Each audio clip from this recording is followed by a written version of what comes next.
আসসালামু আলাইকুম। আজকের এই ভিডিওতে আমরা দেখব কিভাবে বিদ্যুতের প্রিপেড মিটারে টাকা রিচার্জ করবেন বিকাশ থেকে। আপনি চাইলে কিন্তু ঘরে বসেই বিদ্যুতের প্রিপেড মিটারে টাকা রিচার্জ করতে পারবেন বিকাশ থেকে কোনো ঝামেলা ছাড়াই।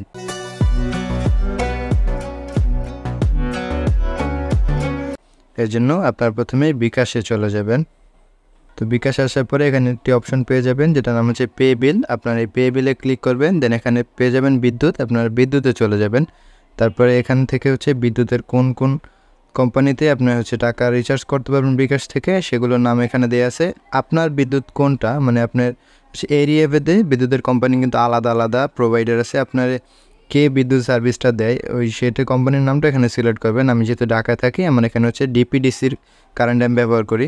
তো এই যেখানে আছে ডিপিডিসি প্রিপেড আর ডিপিডিসি হচ্ছে পোস্টপেড। আমরা যেহেতু প্রিপেড তাই আমি প্রিপেড সিলেক্ট করব। দেন এখানে হচ্ছে প্রথমেই এখানে দেখুন লেখা আছে কাস্টমার নাম্বার। তো এখানে হচ্ছে কাস্টমার নাম্বার দেবেন আর এখানে কন্ট্যাক্ট নাম্বার মানে যে কোনো একটি সচল ফোন নাম্বার দেবেন। তবে ফোন নাম্বারটি যেন সচল হয়, কারণ এই নাম্বারেই হচ্ছে আপনাদের যে রিচার্জের টাকার হচ্ছে যে কোডটা সেই কোডটা আসবে। আর এখানে হচ্ছে কাস্টমার নাম্বার দেবেন। কাস্টমার নাম্বার হচ্ছে ছবিতে আপনারা দেখতে পাচ্ছেন এই মুহূর্তে একটি কার্ডে দেখুন এখানে লেখা আছে কাস্টমার আইডি অথবা কাস্টমার নাম্বার যেটাই বলেন সেটা কিন্তু এখানে আপনার এমন একটি কার্ড থাকবে এবং কার্ডে কাস্টমার নাম্বারটা লেখা থাকবে। তো এখানে আপনার কাস্টমার নাম্বারটা দিয়ে নেবেন এবং এখানে একটি ফোন নাম্বার দিয়ে নেবেন, সচল ফোন নাম্বার। আমি এগুলো দিয়ে নিচ্ছি। তো আপনাদের কাস্টমার নাম্বার এবং ফোন নাম্বার দেওয়া হয়ে গেলে নিচে যে আছে পে বিল করতে এগিয়ে যান, এখানে হচ্ছে একটা ক্লিক করে দেবেন। তারপর এখানে হচ্ছে আপনারা অ্যামাউন্ট সিলেক্ট করবেন যে আপনারা হচ্ছে কত টাকা রিচার্জ করতে চান। আমি 500 টাকা রিচার্জ করবো, তাই আমি 500 সিলেক্ট করে দেন এখানে ক্লিক করে দিলাম। তাহলে আমাদের পরবর্তী ধাপে নিয়ে যাবে এবং পরবর্তী ধাপে আমরা এখানে দেখতে পাবো আমাদের হচ্ছে যে কাস্টমার নাম্বার, এখানে সেই নাম্বারটা থাকবে, এখানে পরিমাণটা থাকবে আর এখানে হচ্ছে কাস্টমারের নাম থাকবে।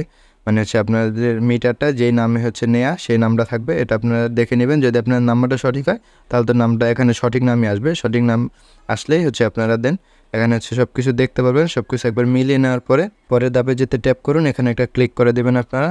তারপরে এখানে হচ্ছে পরিমাণ দেখাবে, চার্জ দেখাবে আর উপরে আবার হচ্ছে কাস্টমার নাম্বার আর হচ্ছে কাস্টমারের নাম দেখা যাবে। আর হচ্ছে মোট কত টাকা চার্জ, এখানে কিন্তু কোনো চার্জ কাটবে না, 0 দেখাচ্ছে এবং সর্বমোট 500 টাকায়। আমরা এখানে বিকাশের পিন দিয়ে নেব।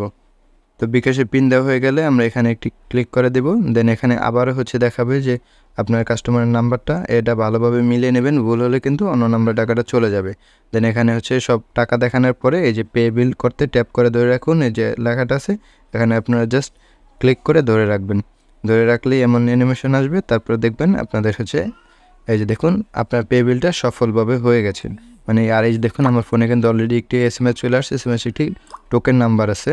তো আমাদের ফোনে কিন্তু SMS চলে আসছে এবং বিকাশে আমাদের কাজ শেষ। এখন আমরা চলে যাব SMS-এ এবং এখানে কিন্তু হচ্ছে টোকেন নাম্বার দেখাই যাচ্ছে। আপনারা কিন্তু টোকেন নাম্বারটা হচ্ছে অবশ্যই কপি করে রাখবেন অথবা রিসিট ডাউনলোড করুন, এখান থেকে রিসিট ডাউনলোড করতে পারেন অথবা টোকেন নাম্বারটা এখান থেকে কপিও করতে পারেন।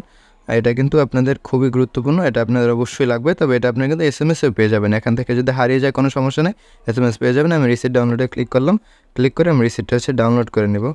তো আমাদের কিন্তু বিকাশের কাজ শেষ। এবার আমরা চলে যাব SMS-এ, কারণ SMS-এ হচ্ছে সেই নাম্বারটি আছে যেটির মাধ্যমে আমরা রিচার্জ করবো। দেখুন এখানে কিন্তু এই যে নাম্বার দেখা যাচ্ছে এবং এই নাম্বার দিয়েই হচ্ছে আমরা টাকাটা রিচার্জ করবো এবং আমাদের হচ্ছে এখানে মোট কত টাকা খরচ হইলো সব কিছু এখানে লেখা আছে। দেখুন এখানে এই যে নাম্বারটি আছে মানে 20 ডিজিটের যে নাম্বারটি আছে, এই 20 ডিজিটের নাম্বারটা আপনার হচ্ছে মিটারে টাইপ করে করে টাকাটা রিচার্জ করতে হবে। আপনি যদি কীভাবে রিচার্জ করে তা না জানেন তাহলে কীভাবে রিচার্জ করতে হয় এই সংক্রান্ত আমার একটি ইউটিউব অলরেডি ভিডিও আছে।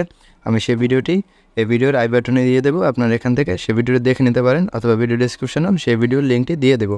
আপনারা সেই ভিডিওটি দেখে নেবেন, তাহলে আপনারা খুব ভালোভাবে এইভাবেই টাকা রিচার্জ করতে পারবেন। তো এই ছিল আমাদের আজকের ভিডিও। আশা করি ভিডিওটি আপনাদের ভালো লেগেছে। যদি ভিডিও ভালো লেগে থাকে ভিডিওতে একটু লাইক করবেন আর আপনার মন্তব্য জানাতে একদম বলবেন না।